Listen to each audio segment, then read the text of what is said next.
Hello and welcome back to MILELE readings. We're on chapter 2. I'm so glad you decided to come back after chapter 1. Um, let's recap the prologue and chapter 1.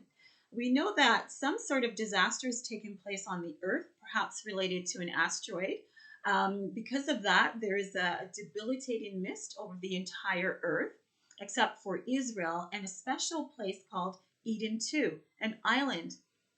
We also know that only people with what is called Eden 2 DNA can inhabit the island, that is, without a special breathing apparatus and suit. Um, Among those is our main character, Hope, who is the nutritionist on the island, and among the first there, as well as her friend Ruth, who is the nursing director, and Boa, who is the agricultural director. We also met a character, Agios, who has a special identity on the island. We heard mention of Governor Peter, who governs the entire island, as well as Dr. Mark, who oversees the medical care on the island.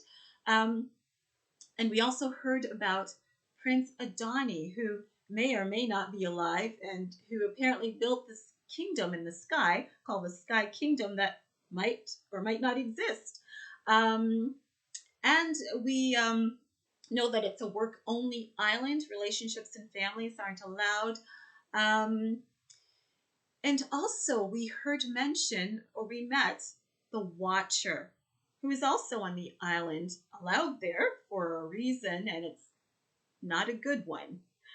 Okay, so let's continue to read and see what happens in chapter 2.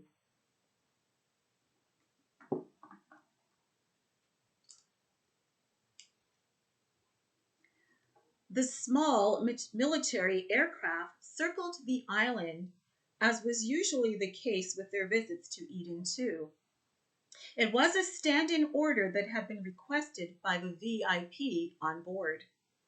Nathaniel David Kanisa, shortened Nathan, waited with patient indulgence for his boss to get his fill of viewing Eden 2 from air. Indeed, Nathan really had no choice. Keiko Bays was easily the most important person in the post-apocalyptic world. He'd been endowed with the title of World Envoy and was head of the Council of Nations. Looking out the window on his side, Nathan took in the full scope of the island. Its rugged terrain was mostly flatland, with bordering slopes running haphazardly down to the ocean. His bird's eye view perfectly showed off the simple structure, efficiency, and beauty of a massive masonry walled compound in the center of the island. Though surrounded by 6 agricultural fields, a sea of energy-generating solar panels on one side of the compound gave it a futuristic look. Meanwhile, water from the island's only mountain cascaded down into a massive turbine, creating a more archaic impression.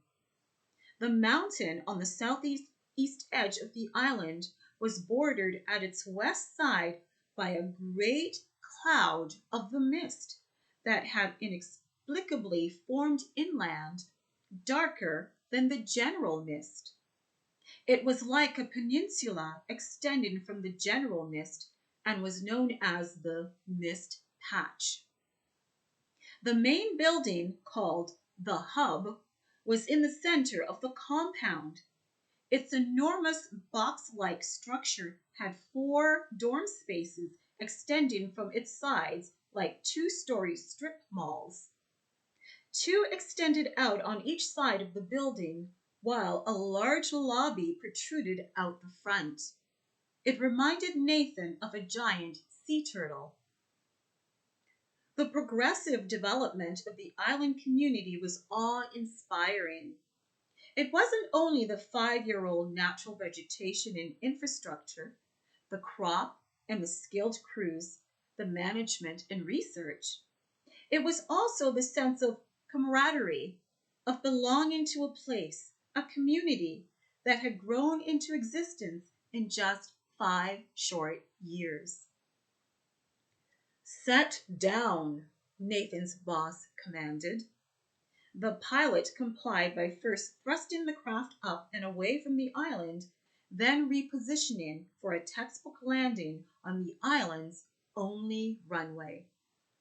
The runway ended just before an extensive expanse of concrete pad used as a helipad, which was adjacent to the main military building and about a football field away from the front of the compound wall. From the helipad, a partially graveled roadway led to the compound's huge double gates. No matter how many times Nathan visited, the inexplicable existence of the island confounded his usually tidy, logical brain. His twin sister, Hope, had chided him many times that some things could not be explained. She should know she'd been there longer than anyone. Well, except for Agios. But at the moment, it wasn't Agios that weighed on his mind. It was his employer, a man who could easily be ruler of the world. He was executive assistant to such a man. After the roar of landing allowed for a conversation and the pilot's brief exit instructions, Keiko said, "Nathan, as soon as possible, give me an update on the patch." He began straightening his dark blue silk tie and dark suit jacket. "Yes, sir," Nathan responded. He caught the pilot's gaze and nodded his appreciation for yet another safe landing. It had been a tricky flight from Israel. The route required a steep ascent through the clear airspace above the tiny nation, through the troposphere to the stratosphere, before leveling off to fly through the unnatural mist covering the rest of the earth, then followed by a steep descent into Eden 2's clear airspace. Before the mist, flying through the stratosphere usually meant flying above regular clouds with clear visibility. And though visibility in the mist had been proven to increase the higher the altitude, air travel remained risky. Aircraft navigation and communication systems, or anything that required satellite feed, had simply ceased to function under the cover of the mist. The world's air travel had literally ground to a halt, but not before a host of deaths from airplane crashes just after the asteroid burst through Earth's atmosphere and into the Atlantic Ocean. Even after extensive search of the ocean, no evidence of it was seen. However, there was widespread speculation that perhaps Eden 2 itself was the remains of the asteroid. As for further air travel, aircraft used by the Council of Nations had been successfully modified and only used for official business. Nathan's attention shifted to the rear of the craft.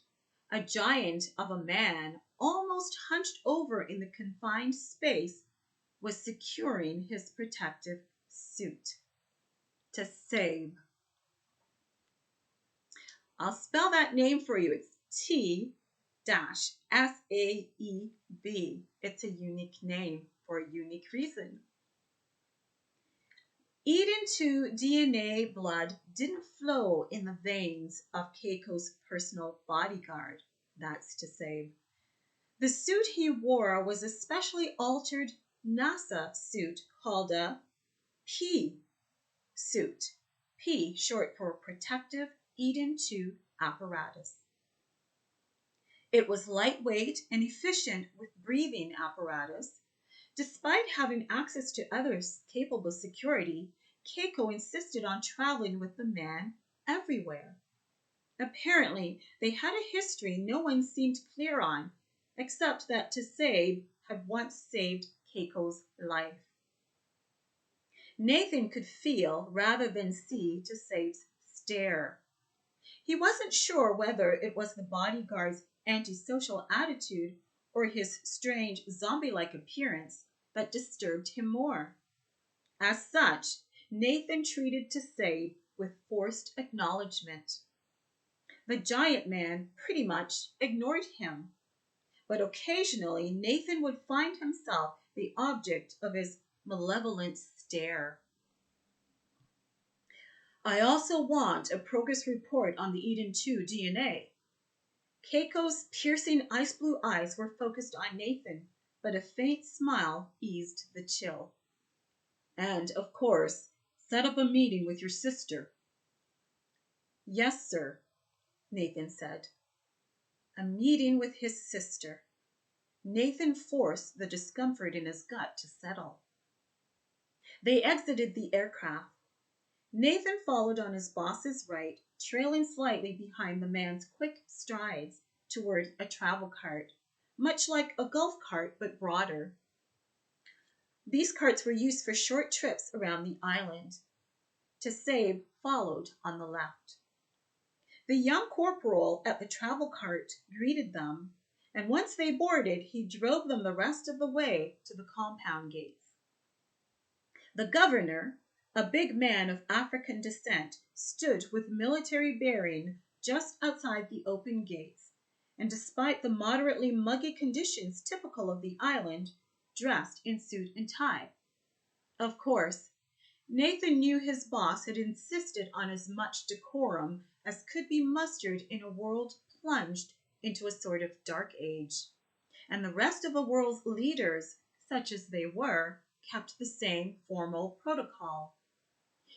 Keiko Bays was, after all, the CEO of the world's most powerful investment firm with tentacles in many different spheres, and who also claimed to have the solution for the crashed internet.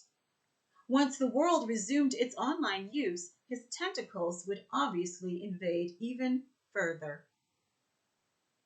Nathan had much respect for the governor of Eden, too. Keiko Bays, after all, was not an easy man to deal with, and ruling over Eden, too, certainly presented its challenges. Yet Governor Peter Raganda handled both with staunch determination and exceptional decorum. After leaving the travel cart, Nathan and Tasabe followed Keiko, who barely glanced at the armed military officers along the partially graveled roadway, arms held in salute as he passed between them. New scene.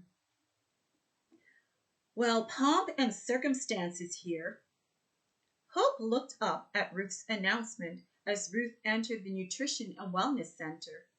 Sunlight bathed the large room through a wall of windows on one side of the room, while its glass door allowed view of the top end of a wide corridor where it and a second corridor merged with the hub's extensive front lobby. Sometimes Hope wished she had a bit more privacy, but other than personal quarters, privacy gave way to transparency and security on Eden 2. She groaned, even as she smiled at Ruth's words, trying unsuccessfully to suppress the tension mixed with strange excitement rising in her stomach. Keiko Bays had that effect on her. His last name is spelled B-E-Y-Z, Bays. It would certainly be interesting if one day he overheard that nickname, Hope remarked, frowning at her friend. She straightened from the computer on her broad, table-like desk and leaned back in her well-padded swivel chair, taking comfort in its cushiony surface, glad that the majority of things shipped to Eden 2 were enduring quality. The general consensus was that life should be as functional and convenient as possible for those who labored to keep the rest of the world going.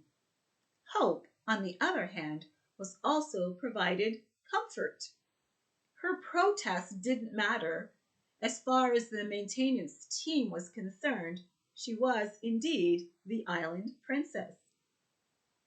Added to that, navigating cargo ships through the mist, solely dependent on radar navigation, meant considerable effort was needed for the safety and success of each trip, both to import supplies for the island and to export its crop produce.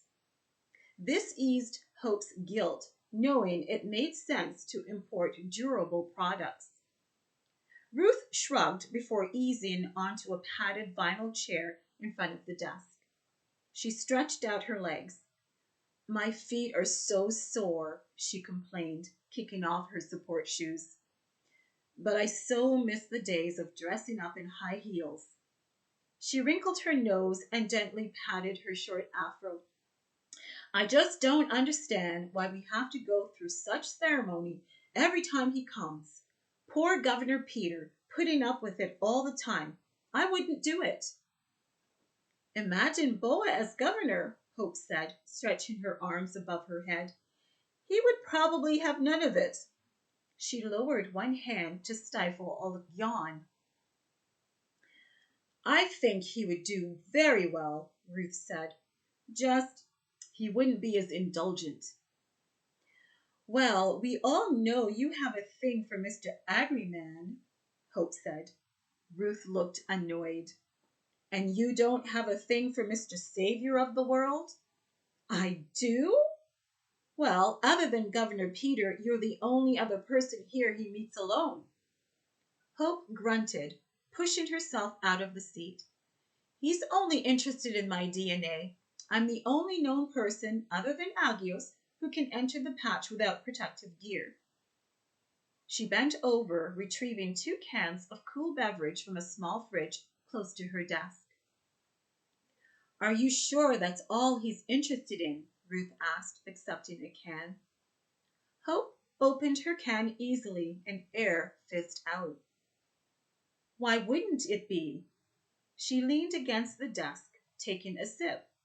The bubbles on her tongue felt good. Cans of soda were a luxury, as were many manufactured products across the world.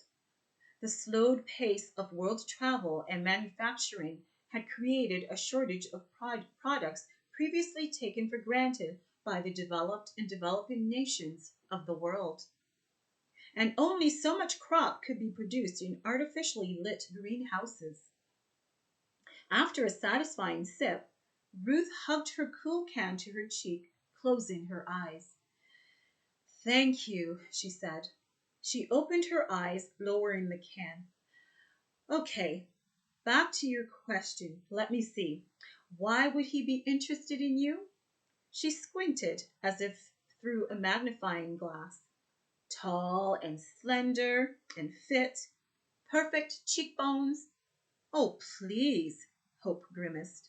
Smooth brown skin. You're describing yourself, Hope said. Crazy, glorious ringlets, and eyes like a tiger. Hope laughed. Like a what? She set her drink down on the desk. You're the Nubian goddess he should be interested in. But I, my dear, am not island princess, Ruth stated emphatically, and I cannot enter the patch. Besides, I'm not into that man any way, shape, or form, envoy or not. Hope sighed quietly, resuming her seat.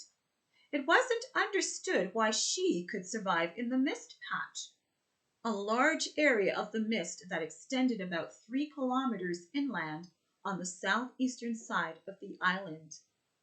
It sat in a voluminous dark gray heap on the west side of the mountain and was similar in composition to the general mist, but much denser.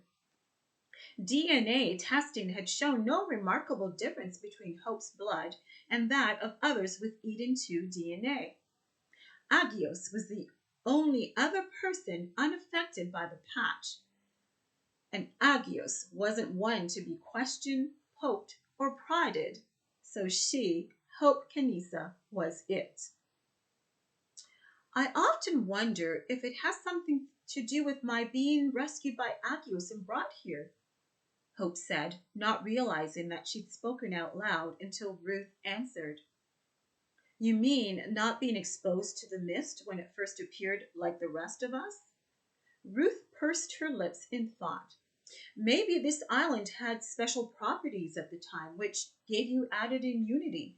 No one in Israel was exposed to the mist either, yet every Israeli with EDM2 DNA tested so far have also failed in the patch. Ruth reached for her shoes. Hope was silent. Ruth slipped on her shoes before standing up and straightening her navy blue lightweight medical uniform. Speaking of which, Ruth began, checking her wristwatch, you and your brother are the only people I know with the blood of all major races running in your veins. She paused for emphasis. That's already unique. Hope shrugged. My family background is universal, a diverse mushpot. With hands on her hips, Ruth examined her thoughtfully. African, European, Asian, and isn't there another one? Your collective grandparents fit them all. What are the chances? That I'm a universal child? Hope asked, escorting Ruth to the door. I don't focus on it. It is what it is. Turning to her, Ruth made one last effort. One has to figure in the grand scheme of things. It means something.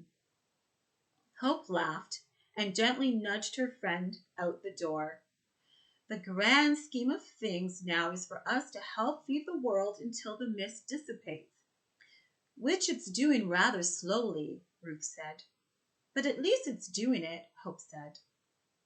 After returning to her seat, ruminating on her conversation with Ruth, Hope unconsciously reached for the pendant that lay just inside her shirt. Pulling it out, she fiddled with its familiar rounded surface. It was solid gold, darker than the fine but sturdy gold chain from which it hung, and was in the shape of a lamb with raised head and long legs ready to leap. Nostalgia and sorrow muddled their way in as she remembered her parents gifting her and Nathan pendants on identical chains. His pendant was similar in craftsmanship, but in the shape of a lion with its head thrust to the side with tossed mane as if ready to roar. Hope sighed and released the pendant.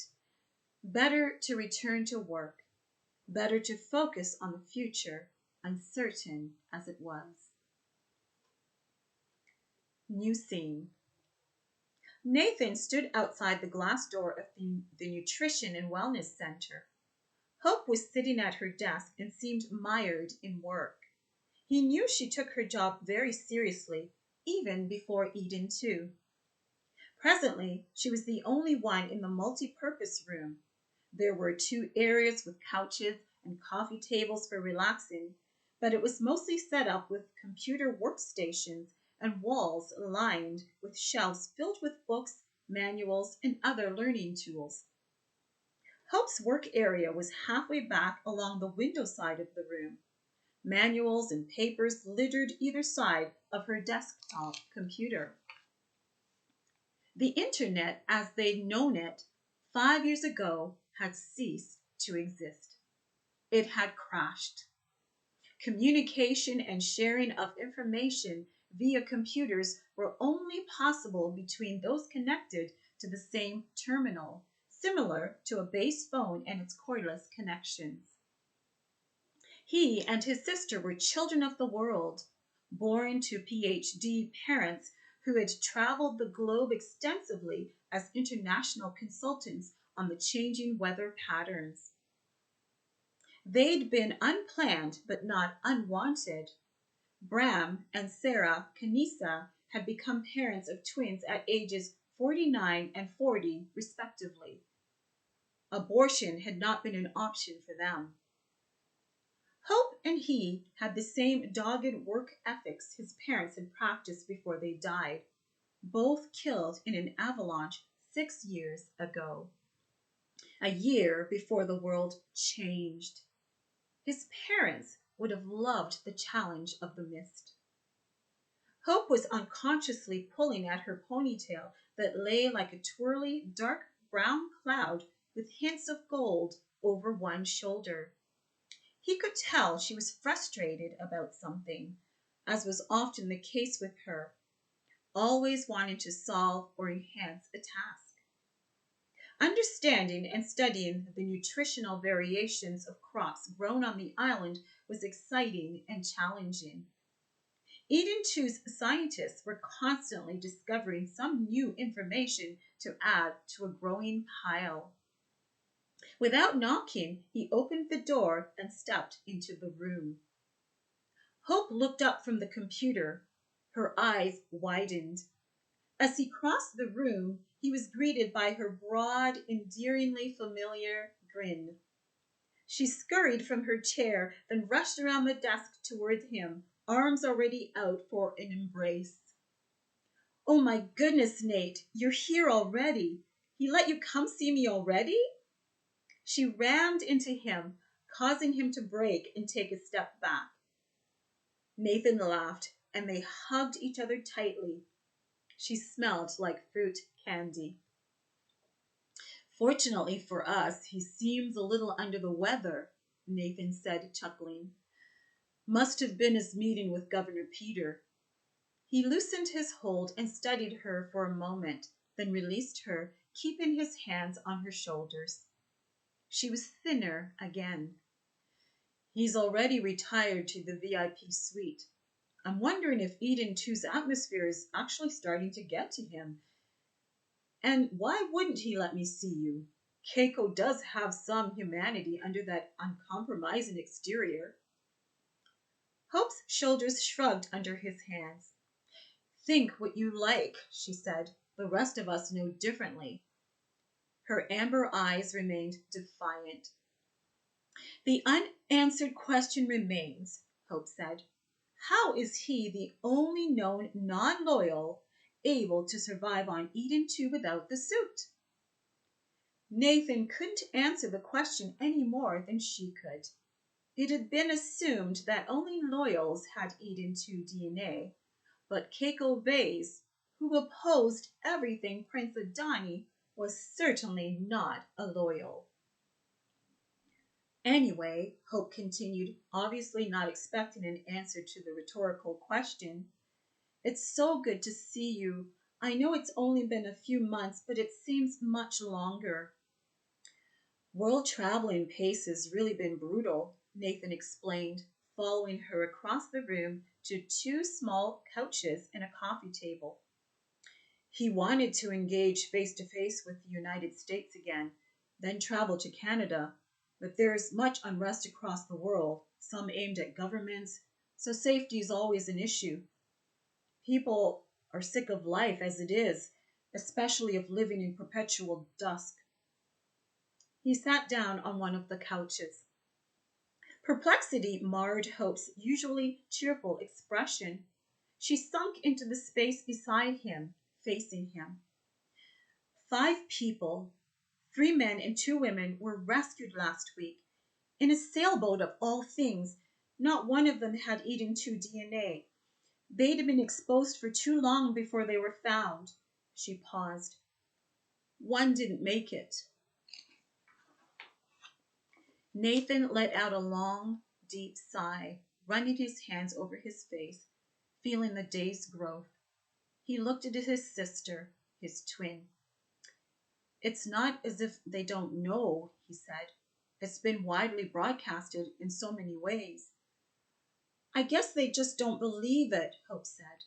"Imagine feeling like you've been buried under a cloud for so long. It could create a crazy kind of desperation." She slumped back against the couch. "When I first left Eden 2, I only experienced living under the mist for a short time. People have been putting up with it for 5 years. Desperation, disease, disillusionment, not to mention the rations on food, the poverty." Her eyes glazed over. "Hope, don't go there," Nathan began. "But why? Why should we live in sunshine and clean air while the rest of the world is mired in darkness and despair? He held her arms firmly. Hope, you can't blame yourself. People came to rescue me, she continued, and some of them died trying to save me, not knowing that not everyone could survive here, not knowing I didn't need saving from an island the world would eventually need, that Agios had actually been my real savior. Nathan put his arms around her, stroking her back. He hated to see her like this. The worst state he'd seen her in was enough to last a lifetime. 5 years ago, after she'd first been found on Eden 2, she'd witnessed some of her rescuers' horrific demise as their skins blistered painfully and they drowned in air they couldn't breathe. That was the fate of those who entered Eden 2's atmosphere without Eden 2 DNA or the protective Eden 2 apparatus suit. New scene. Boa sat with others at a large table in the conference room, trying to calm his nerves. He still couldn't get used to meetings in such a formal atmosphere. He looked around. It was a spacious room intended for official use. A door at the left side of the room led to the VIP guest suites. Unlike many of the transparent public spaces in the compound's central building, the hub, the conference room had solid double doors, with the only glass present in two tall windows on the outer wall. And unlike the rest of the world's official rooms, no flags graced this one. It belonged to the world. By rights, the Council of Nations flag would have been appropriate, but Governor Peter had declined what he considered the most anti-loyals of all flags. The chatter around the table ceased the moment Agios entered the room. Boa looked from Agios to Governor Peter, who was at the head of the table. Governor Peter was running a white handkerchief over his low-cut, tight black curls, then down over his forehead, mopping perspiration from his brown skin. Everyone else remained still, waiting. Boa knew their proposal to the government would be a hard sell. It had already been submitted the previous year and had been shot down by Eden 2's administrative team. They had been told that it would be distracting from their main purpose of crop production and would most likely yield no comparable results. Boa felt like a tattletale, but it was Agios who seemed to know everything who'd approached the governor about the administrative team's refusal of their plan. Agios quietly moved from the open doorway and closer to the table. He paused about a meter from it, centering its 12-foot length. Boa shifted uneasily in his chair, causing the padded back to squeak slightly. He was on the governor's right in his dual role as Agri 1 team leader and Agri director. His Agri 1 assistant, Justin McNeil, an energetic young man, sat unusually still beside him. The governor's secretary, an unbending, everything by the book, middle-aged man, sat across from Boa. The other 5 Agri team leaders and their assistants were also present. Peter, Agios began, breaking the silence. His tone invoked care, concern, respect, making the name so much more than just a name.